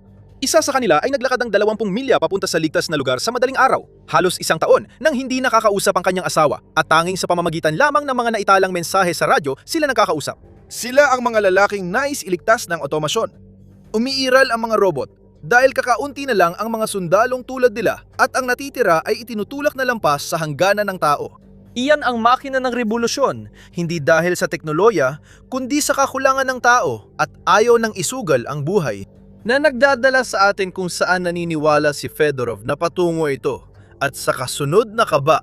Sa kanyang pananaw, ang kill zone, yung malawak na bahagi sa harapan kung saan anumang gumagalaw ay tinutugis ng mga drone ay tuluyang mawawalan ng tao. Mga makina ang maglalaban-laban sa himpapawid at sa lupa at ang lawak ng pagkawala ng tao na siyang naglalarawan sa digmaang ito ay makikitang hindi na kayang tiisin na magtutulak sa digmaan na magbago tungo sa halos walang dugong labanan kung saan ang panig na unang gagamit ng otomasyon ang mananaig. Kaakit-akit ang pananaw na ito at ito ang lohikal na bunga ng lahat ng ginawa ng Ukraine. Ayon sa New York Times, ito ay pananaw na dapat pag-isipan dahil bihirang sumunod ang mga digmaan sa lohika. Umiikot ang mga ito sa di inaasahang direksyon. At kung aalisin ang human judgment at ipapaubaya ang desisyon na pumatay sa makinang kumikilos mag-isa, maaring lalong lumala ang kawalang katiyakan. Naglagay ng mahigpit na hangganan ang mga organisasyon ng karapatang pantao laban sa mga sandatang pumipili at tumatarget ng halos walang kontrol ng tao, at ito mismo ang gustong lampasan ni Fedorov. Sa ngayon, ang Ukraine ay nakikipaglaban sa isang digmaang may tulong at hindi paganap na otonomo, gamit ang intelihensya upang mapalawak ang maliit na puwersa sa mas mahabang linya ng labanan at upang gawing mas mabilis ang pagdurugo ng mas malaking kalaban kaysa sa kaya nitong magdagdag ng puwersa. Malaki ang pagbabago ng walang taong arsenal ng Ukraine nitong mga nakaraang taon. Nakita natin ang depensa ng Kiev na lumika ng maraming makabagong imbensyon, gaya ng jet-powered drones at AI kamikaze killbots. Ang bagong dagdag ay maaaring pinakamalaki at pinakakahanga-hanga. Narito ang Sea Trident, isang 10 toneladang dambuhala ng dagat na may sapat na lakas ng apoy para bantaang burahin ang Black Sea Fleet ng Kremlin. Hindi sobra kung sabihing ang bagong drone na ito ay pwedeng magbago ng laro, magbukas ng bagong paraan para sa opensiba at depensiba ng sandatahang lakas ng Ukraine at magdagdag ng malaking banta sa Russia. Ipinakita ang Sea Trident sa unang pagkakataon sa Eurosatory 2026 event sa Paris. Ginanap kada 2 taon, ang Eurosatory ang pinakamalaking international na eksibisyon para sa industriya ng depensa at seguridad sa lupa at himpapawid. Inakit nito ang 10,000 bisita at libu-libong exhibitor mula sa 12 ng bansa na nagtatampok ng bagong inobasyon sa militar. Mula tangke, truck, maliliit na armas, hanggang sistema ng komunikasyon. Sa mga huling edisyon ng kaganapang ito, lumaki ang presensya ng depensa ng Ukraine na naging isa sa pinakamalaki at pinakamahusay sa mundo. Sa exhibition ng 2026, ipinakita ng kumpanyang Global Mark mula Kiev ang kanilang malaking underwater unmanned vehicle. May sukat itong napakalaki na 10 metro o 32 tuldok, 8 talampakan ng haba, 2 metro o 6 tuldok, 5 talampakan ng lapad, at 1 tuldok, 5 metro o 4 tuldok, 9 talampakan ang taas. Kaya't hindi ito isang ordinaryong drone. Mas kamukha ito ng malaking torpedo, lalo na sa itsura. Tumatimbang ito ng napakalaking 10,000 kilo o 22,000 libra, kaya't isa ito sa pinakamabibigat na drone sa arsenal ng Ukraine. At kaya rin ito magdala ng kasing laking kargamento na umaabot sa 1,000 kilo o 2,200 libra. Ibinunyag din ng mga kinatawan ng Global Mark na ang drone na ito ay may operational range na hanggang 2,000 nautical miles at may maximum operational depth na 60 metro o humigit kumulang 200 talampakan. Kaya nito maglakbay sa pinakamataas na bilis na 10 knots o 18.5 kilometro kada oras o 11.5 milya kada oras. Habang ang cruise speed nito ay mas malapit sa 6 na knots, mga 11 kilometro kada oras o 7 milya kada oras. Inilahad ng developer na ang Sea Trident ay idinisenyo para sa iba't ibang misyon, kahit mukhang purely offensive ito sa unang tingin. Ayon kay Global Mark, maaari itong gamitin sa logistics, transportasyon tulad ng paghahatid ng kargamento, at sa strike at defensive operations gaya ng pagharang at pag-neutralize ng kalabang underwater unmanned vehicles. Mahalaga ring tandaan na hindi pa sinasabi ng kumpanya kung gaano kalayo ang development ng platform o kailan ito magagamit ng Ukrainian Armed Forces. Gayunpaman, ang pagpapakita ng Global Mark ng drone sa Eurosatory ay patunay na malayo na ang narating nito sa development. At ang Sea Trident ay nagpapakabana sa Russia. Isa sa mga military expert ng bansa, Si Vladimir Yeran-Osyan, isang associate professor sa Financial University sa ilalim ng pamahalaan ng Russian Federation sa Moscow, ay nagbahagi ng kanyang opinyon tungkol sa Sea Trident sa panayam ng isa sa pinakamalaking lingguhang pahayagan, ang AIF. Noong una, pinilit ni Yeran-Osyan na maliitin ang inobasyon, na sinasabing ang Sea Trident ay hindi talaga isang tunay na inobasyon ng Ukraine, kundi malamang ay binubuo ng iba't ibang bahagi na ginawa sa mga bansang kanluranin, tulad ng United Kingdom, Germany at United States. Iminungkahi rin niya na posibleng nagsisinungaling o pinalalaki lang ng global mark ang teknikal na detalye at kakayahan ng drone bago amining maaari itong gamitin para atakihin ang infrastruktura sa daungan at baybayin tulad ng sea terminal, loading station ng langis at gas, tulay, dam at posibleng hydroelectric power plant. Ayon sa eksperto, siguradong susubukan ng kalaban gamit ang Sea Trident na palubugin ang malalaking barko o submarino ng Russian fleet. Nagpatuloy siya sa pagsasabi ng karaniwang propaganda ng Kremlin na sinasabing walang tunay na dahilan para mag-alala dahil hinarap na raw ng Russia ang maraming Ukrainian at Western na drone noon at nakaangkop na sila rito. Ipinahayag niya ang mga posibleng depensa ng Kremlin laban sa banta, gaya ng harang sa daungan, espesyal na listening post para matukoy ang tunog ng paparating na banta sa ilalim ng tubig at military diver na nagpapatrolya sa mahahalagang baybayin. Sa totoo lang, wala sa mga hakbang na ito ang tiyak na makakapigil sa malaking banta ng Sea Trident. Ang mga advanced na navigation system nito ay maaaring magbigay daan dito para madali makaiwas o makalusot sa mga harang ng Russia. Ina-adjust ang lalim at direksyon nito para tamaan ang mga target ng walang sagabal. Bagamat sinabi ni Yeran-Osyan na matagumpay na hinarap ng Kremlin ang mga drone ng Ukraine dati, maraming ebidensya na nagpapakitang hindi ito totoo. Sa katunayan, umabot sa puntong halos walang araw na lumilipas na walang bagong ulat tungkol sa panibagong pag-atake ng drone ng Ukraine sa mga ari-arian at infrastruktura ng Russia.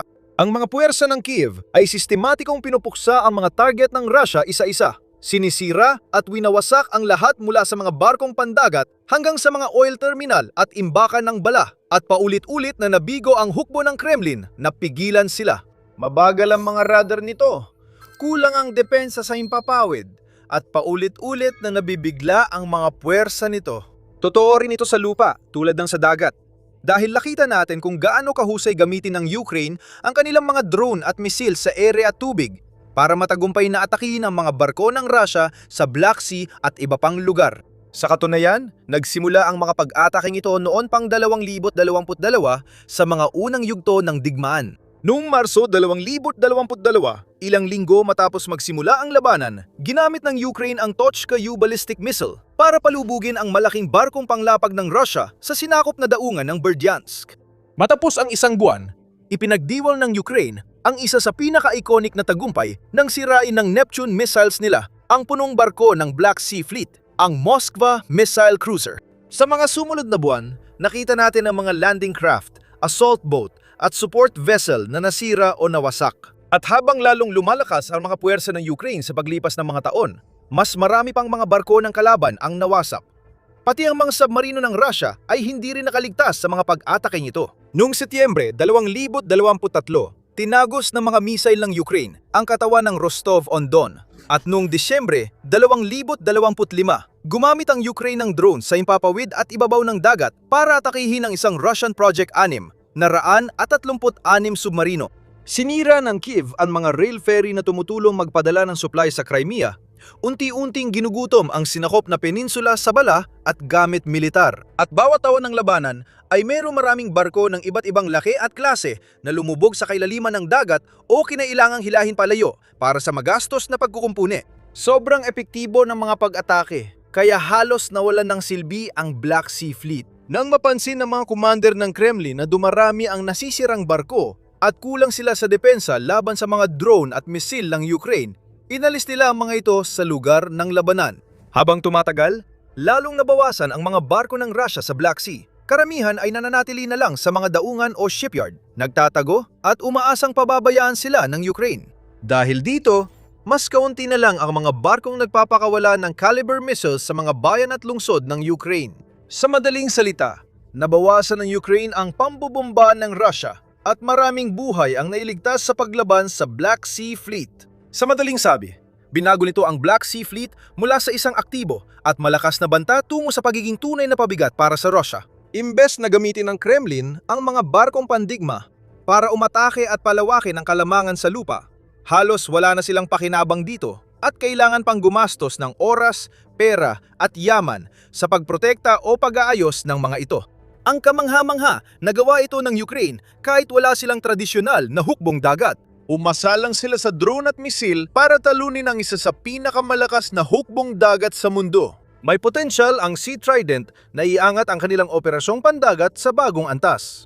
Ngayon, bago natin talakayin kung paano maaring gamitin ang bagong underwater drone na ito at ang mga natatanging benepisyo na dala nito, marami pang iba na kagaya nito. Kaya kung nakakakuha ka ng halaga mula sa The Military Show, huwag mong kalimutang mag-subscribe. Gumamit na ang Ukraine ng mga drone na pangtubig noon. Halimbawa, naroon ang Maritime Autonomous Guard Unmanned Robotic Apparatus o Magura V-5. Ginawa ito para sa Directorate of Intelligence ng Ukraine, GUR, at kayang magsagawa ng surveillance, reconnaissance, maritime patrol, mine countermeasures, search and rescue, at combat missions. Nagsimula ang serbisyo ng mga drone na ito noong 2023 at sumunod ang mga modelong V6 at V7 sa mga susunod na taon. Nagkakahalaga ng humigit kumulang $273,000 bawat isa, napatunayang napaka-epektibo ng Magura V5 sa labanan, na direktang nag-ambag sa pagkawasak ng maraming barkong Ruso, kabilang ang isang Kulag-class landing craft, Tarantul-class missile corvettes at mga patrol ship. Pero may hangganan din ang Magura. Halimbawa, ang V5 ay may maximum payload capacity na humigit kumulang 300 kilo o 660 libra at may operational range na mga 800 kilometro o 500 milya. Kahit ang mas advanced na bersyon na V7 ay kaya lang magdala ng 650 kilo o 1,400 33 libra na warhead sa layo na hanggang 1,000 kilometro o 620 milya. Mas maganda ang Sea Trident sa halos lahat ng aspeto. Mas malaki ito, mas mabigat, at kayang magdala ng mas maraming firepower sa mas malalayong distansya. Ang katotohanan kaya nitong magdala ng hanggang 1,000 kilo o 2,200 libra ng pampasabog ay inilalagay ito sa ibang klase kumpara sa karamihan ng mga drone na kasalukuyang ginagamit ng Ukraine. Ang maliliit na drone ay bahagyang nakakapinsala sa barko ng Russia, pero ang Sea Trident ay kayang pabagsakin kahit pinakamalaking target. Dagdag pa rito, dahil ang mabigat na drone na ito ay gumagana sa ilalim ng tubig, kaya nitong tamaan ng mga submarino at cruiser sa kanilang pinakamahinang bahagi na maaaring magbutas sa kanilang mga katawan at magdulot ng mabilisang pagbaha at paglubog bago pa makapag-ayos ng emerhensyang pagkukumpuni ang kanilang mga tripulante. Ang lawak ng saklaw ng Sea Trident ay isang natatanging bentahe na nag-angat dito kumpara sa karamihan ng drone na ginamit ng Ukraine. Kaya ang Sea Trident maglakbay ng 2,000 nautical miles, sapat para marating mula Odessa, Ukraine hanggang sa baybayin ng Spain o Algeria. Kaya walang problema sa pagtawid ng Black Sea. Sapat ang saklaw nito para maglakbay mula Ukraine papunta ang mga pantalan ng Russia tulad ng Novorossiysk o sinakop na Crimean port ng Sevastopol at makabalik ng Ukraine nang hindi nauubusan ng gasolina. Nagbibigay ito ng maraming oportunidad sa sandatahang lakas ng Ukraine na magplano at magsagawa ng mga operasyon. Sa pagkakaroon ng ganitong sandata sa kanilang arsenal, mas magiging madali para sa kanila na maglunsad ng mapanirang mga pag-atake sa mga barko at iba pang kagamitang pandagat ng Russia, at halos wala nang magagawa ang Kremlin para maprotektahan ang kanilang mga barko. Kahit ilipat ang ilan sa kipot ng Kerch papuntang dagat ng Azov at iba pang lusod, kaya pa ring hanapin at wasakin ng Sea Trident ang mga ito. Ang katotohanan ng ang Sea Trident ay naglalakbay sa ilalim ng tubig ay nagiging kakaibang hamon para sa Russia kumpara sa isang drone na nasa ibabaw ng tubig tulad ng Magura V5. Kahit mahirap makita ang surface drone, maaari pa rin itong matukoy ng mga eroplano o drone sa itaas. Gayunpaman, sa 60 metrong lalim sa ilalim ng tubig, di makikita ang Sea Trident mula sa itaas. Kailangang umasa ang Russia sa mga pangkat ng maninisid sa ilalim ng tubig at mga abanteng sistema ng radar o sonar para matukoy ang mga drone na ito. Makakatulong ito sa Ukraine sa biglang pag-atake sa barko ng kalaban mula sa ilalim. Ang pagkakaroon ng ganitong drone ay nagdudulot ng takot sa mga mandaragat at tauhan ng hukbong dagat ng Russia dahil kahit malinaw ang tubig, alam nilang maaring may 2,000 at 200 pound warhead na palapit sa kanila nakatago sa ilalim ng alon. Matagal nang natatakot ang Russian Black Sea Fleet sa mga nakaraang taon at ang Sea Trident ay nagbibigay dito ng panibagong bangungot na dapat katakutan. Maaring magdalawang isip ang mga naval commander ng Kremlin na gamitin ang kanilang mga barko. Kaya mas pipiliin nilang manatili malapit sa baybayin o sa pantalan kaysa ipadala sa dagat para magpaputok ng mga misil at magpalipad ng mga drone laban sa mga target sa Ukraine. Hindi lang ito ang benepisyo. Inanunsyo ng Global Mark sa Eurosatory Exhibition na may autonomous control systems at adaptive navigation ang Sea Trident. Nanggangahulugang kaya nitong magmisyon sa malayo na halos walang tulong ng operator, hindi na kailangan ng piloto ang halimaw na ito. Kadalasan, umaasa ito sa sarili nitong built-in na AI systems para matulungan itong makarating kung saan man ito kailangan pumunta. Ina-adjust ang direksyon nito habang nasa biyahe papunta sa destinasyon para masigurong mataas ang tsansa nitong magtagumpay sa anumang layunin na ibinigay dito. At ayon mismo sa developer, pwedeng bigyan ang drone na ito ng nakakagulat na malawak na hanay ng mga layunin. Pamunahing gamit ito ang dalhin ang kargamento sa barko ng kalaban at salpukin mula sa ilalim na nadudulot ang malakas na pagsabog na kayang palubugin agad ang karamihan ng barko. Gayunpaman, hindi naman kailangang magdala ng pampasabog. Sabi ni Global Mark, magagamit din ito sa paghahatid ng supply patawid sa mga katubigan na posibleng makatulong sa hinaharap. Halimbawa, kung susubukan ng Ukraine na tuluyang palayay ng Crimea o kung kailangan ilipat ang mga bala at kagamitan mula sa isang baybayin o pantalan papunta sa iba pa na maliit ang posibilidad na masabat sa daan. Patuloy ang mga operasyonal na oportunidad at binanggit ng gumawa na pwedeng gamitin ang Sea Trident drones sa pagpapatrolya sa sariling katubigan at pagharang sa mga drone ng kalaban. Sa madaling sabi, napaka-versatil na dagdag ito sa hukbong drone ng Ukraine. Ngunit tulad ng iba, hindi rin ito perpekto. Mayroon itong mga limitasyon na kailangang paghandaan at pag-aralan ng puwersa ng Ukraine na gumagamit ng mga unmanned system kung ipapasok nila ang sandatang ito sa digmaan laban sa Rusya. Halimbawa, hindi ito ang pinakamabilis na drone. Ang Magura V5 ay kayang umabot sa pinakamataas na bilis ng mga 42 knots, humigit kumulang 78 km bawat oras o 48 milya bawat oras. At karaniwang bumibiyahe sa mga 22 knots, 41 kilometro bawat oras o 25 milya bawat oras, habang mas mabagal ang Sea Trident. Panganib itong madaling maharang kung matutuklasan ng Russia paano ito matukoy. Gayunpaman, malinaw na ito ay idinisenyo para sa pagbigla sa kalaban at ang katotohanang mabagal itong gumalaw ay maaari magdulot na hindi ito agad makita bilang banta sa mga radar ng Russia. Maaring magmukha pa itong malaking isda o lumulutang na basura kaysa isang panganib ng pagsabog. Kahit kayang gumalaw ng Sea Trident sa ilalim ng tubig, hindi ito makalubog ng malalim. Ang pinakamalalim na kayang marating nito na 200 talampakan ay hindi sapat para magamit sa mga malalalim na bahagi ng dagat o karagatan.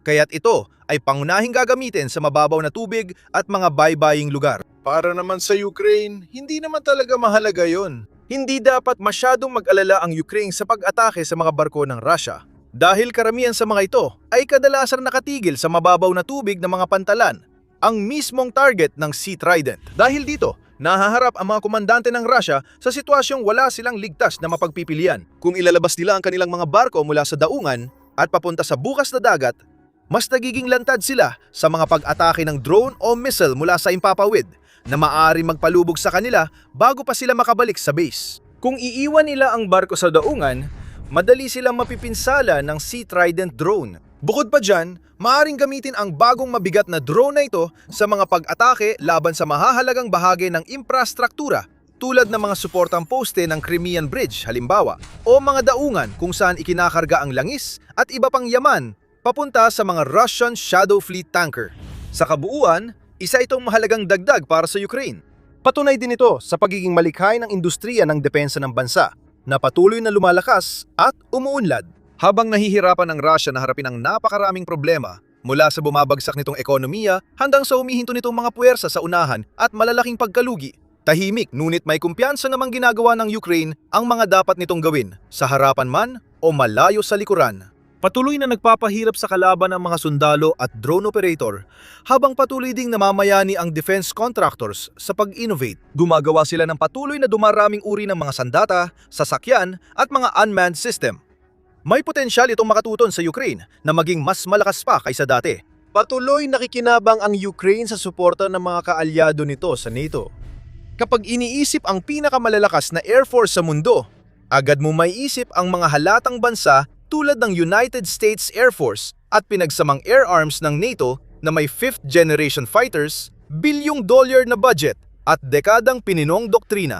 Sa nakaraang 4 na taon, may isang bagay na lumilitaw sa himpapawid ng Ukraine na hindi kabilang sa alinmang kategorya. Sa pinakamaikling sabi, ang dami ng mga taong araw-araw na nagpapalipad ng mga pandigmang drone sa labanan ay tahimik na lumaki sa antas na kakaunting militar sa mundo ang kayang tapatan. Nabuo ng Ukraine ang puwersang panghimpapawid na hindi pa sinubukan ng NATO kahit marami silang pera at karanasan.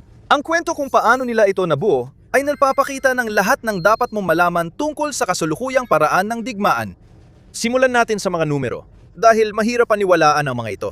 Ayon sa opisyal ng Sandatahang Lakas ng Ukraine, nasa 80,000 kasapi ng serbisyo ang kasali sa mga operasyon ng drone sa iba't ibang paraan. Ang eksaktong bilang ng mga sinanay na piloto sa bilang na yan ay classified. Hindi ito inilalatala ng Ukraine at gaya na makikita mo, may mabigat silang dahilan kung bakit hindi nila ito ginagawa.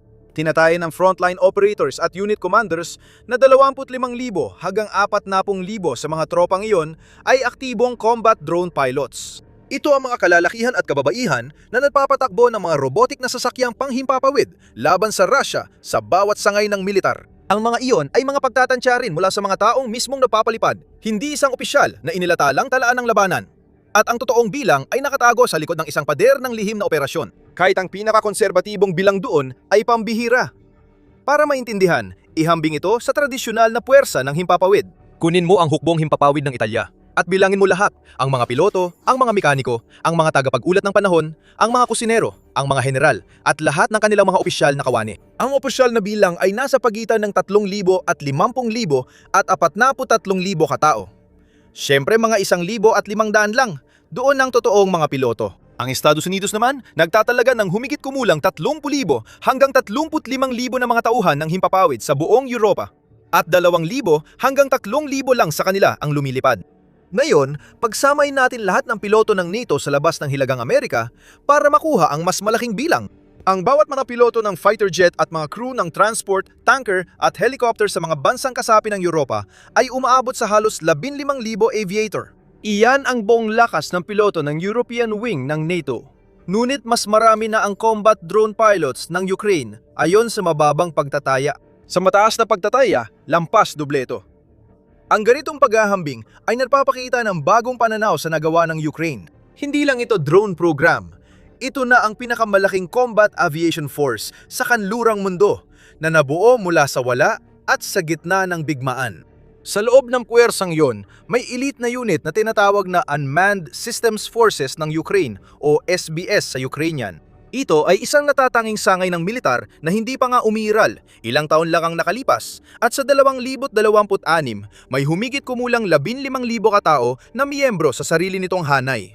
Pero ang SBS lang ang pinakakitang-kita at profesional na bahagi ng kabuuan. Bukod dito, may mga nakalaang unit ng drone na ngayon ay gumagana sa loob ng mahigit 100 maneuver brigades at halos 500 magkakahiwalay na batalyon at rehimento.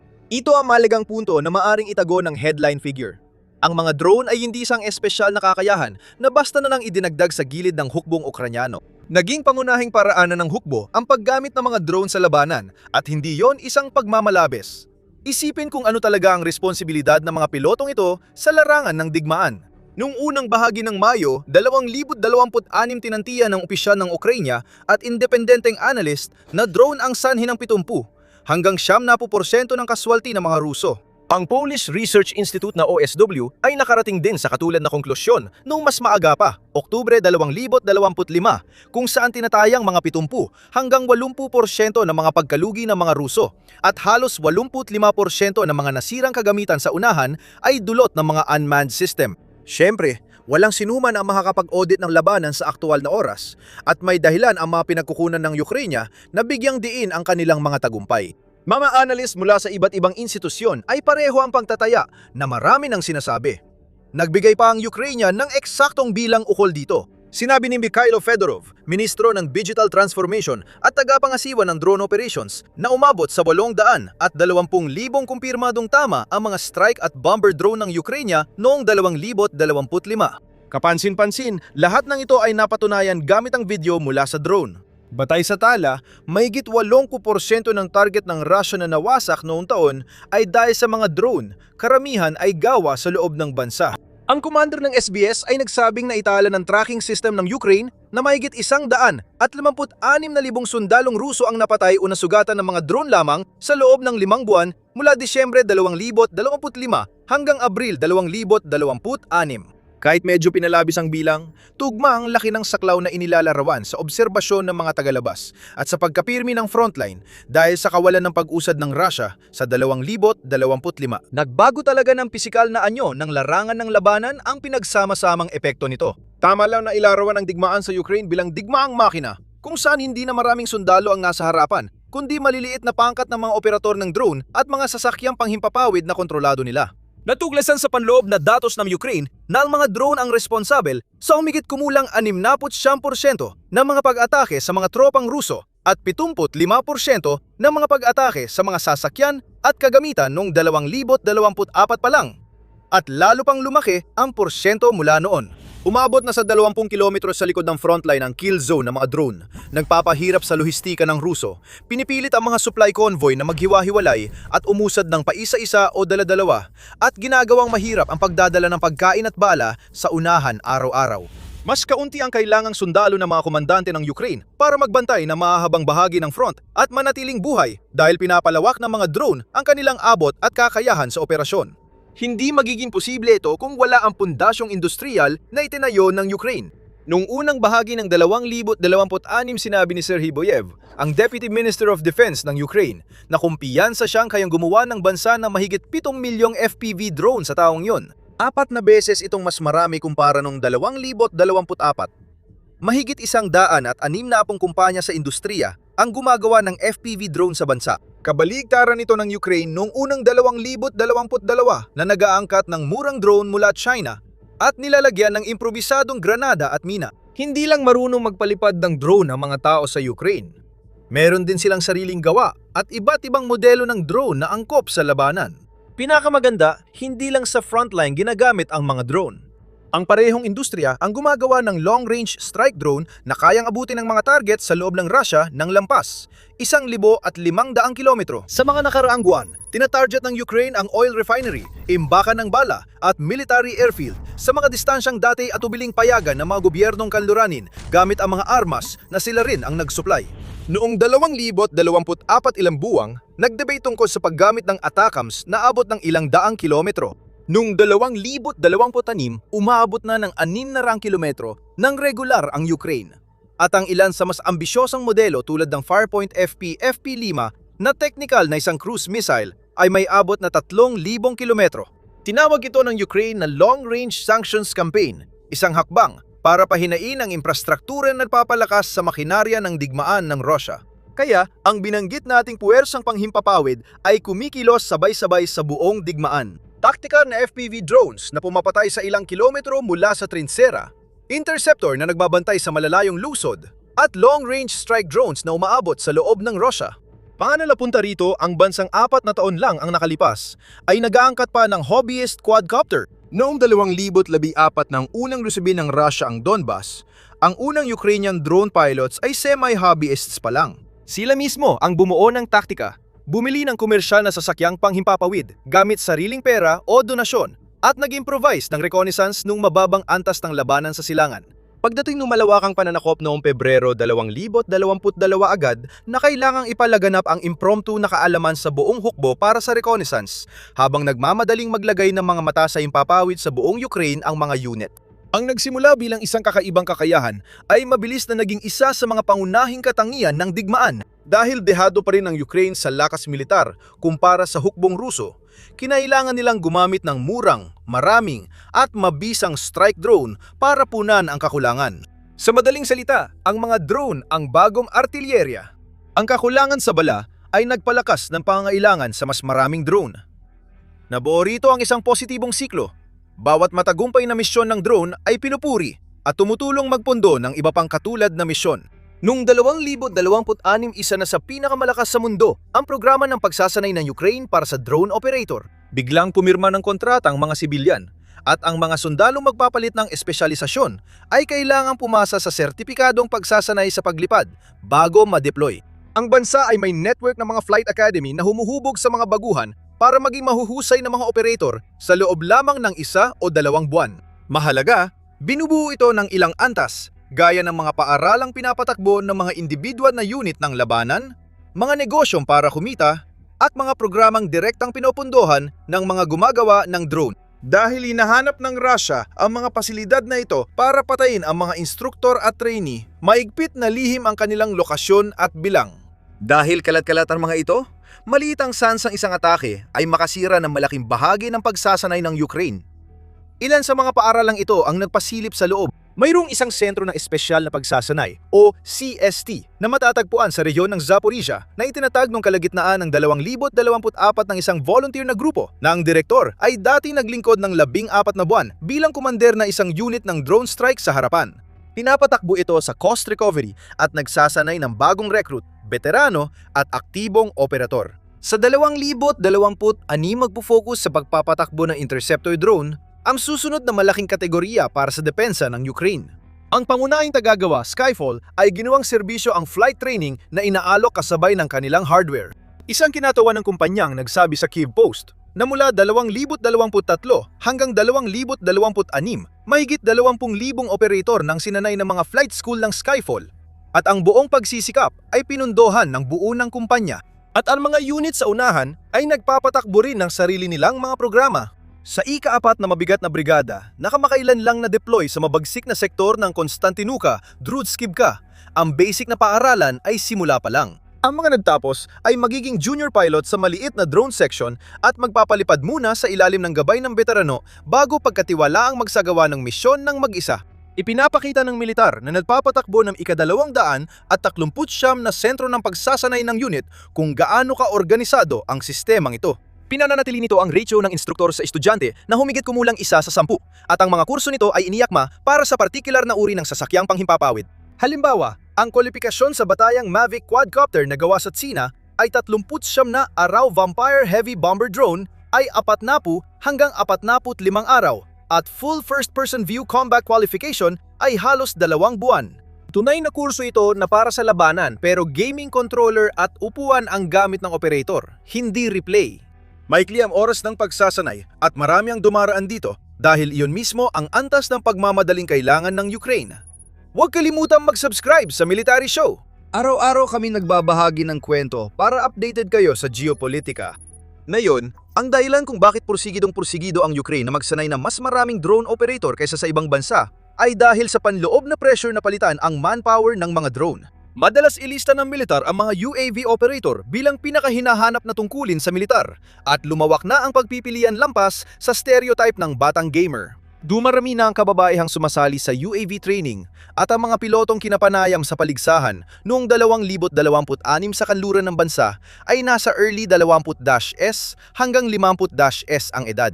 Sabi ng mga piloto, disiplina, pagtutulungan at pag-aangkop ang nagbubuklod sa kanila, hindi reflexes o gaming experience. Narito ang bahagi ng kwento na pinakamalapit sa tunay na technological na kalamangan, ang mga simulator. Ang makabagong pagsasanay ng mga Ukrainian drone pilot ay lubang umaasa sa advanced na software at ang karaniwang halimbawa ay isang programang tinatawag na FPV Battleground na ginawa ng isang maliit na grupo sa kumpanyang Ukrainian na Bazoo sa tinatayang halagang $50,000. Para maintindihan kung bakit kahanga-hanga yon, isipin ang mga alternatibo. Dati, ang militar ay gumagamit ng simpleng simulator para sa mga pangunahing misyon sa maliit na 2 kilometrong virtual space. Noong 2024, naglabas ang Russia ng arcade-style FPV game sa Steam. Sa kabilang banda, ang Bazoo ay tumahak sa kabaligtarang direksyon at hinabol ang sukdulang realismo. Ang FPV Battleground ay may 40 sa 40 kilometrong sandbox para sa mga trainee. Gamit ang flight physics na ginagaya ang totoong hangin, pag-anod, nagbabagong torque ng rotor at pabago-bagong panahon. Kapansin-pansin, ginagaya ng simulator ang kinatatakutang sandali ng piloto, ang pagkawala ng video at signal kapag pumasok ang FPV drone sa radius ng Russian jammer sa huling segundo ng attack run, kung kailan bulag na ang operator at nag-iisa ang drone. Kaya nagsasanay ang Ukraine ng mga piloto gamit ang simulator bago sila humarap sa totoong target. Lumawak pa ang programa lampas sa simpleng pagsasanay. Bago ang pag-atake sa lupa, gumagawa na ngayon ang brigade at core staff ng digital na modelo ng mga target sa simulator at nag-iensayo ng mga paulit-ulit na simulasyon ng strike para ma-optimize ang suporta ng drone sa pag-atake. Kaya ang ensayo ng simulator nang tumpak ang labanan bago ito mangyari. Ngayon, kailangan nating balikan ang isang kategorya ng drone na sulit talagang pagtuunan ng pansin dahil binago nito ang air defense ng Ukraine, ang mga interceptor drone. Ito ay maliliit at mabilis na quadcopter na dinisenyo para habulin at salpukin ang mga Russian attack drone sa ere. Nabuo ang konseptong ito noong 2024 bilang pangunahing depensa ng Ukraine laban sa gabi-gabing pag-atake ng Shahid ng Russia. Ayon sa ilang pagtataya, noong Mayo 2026 nagpakawala ang Russia ng 8,100 at 60 Shahid drone sa Ukraine at sa ilang pag-atake ay umabot pa sa 8 raang ang ginamit ng sabay-sabay. Sa huling bahagi ng Mayo 2026 interceptor ang may sagot sa halos 30% ng Russian aerial threats na napabagsak. Ibig sabihin, isa sa bawat 3 tagumpay ay dahil sa drone, hindi missile.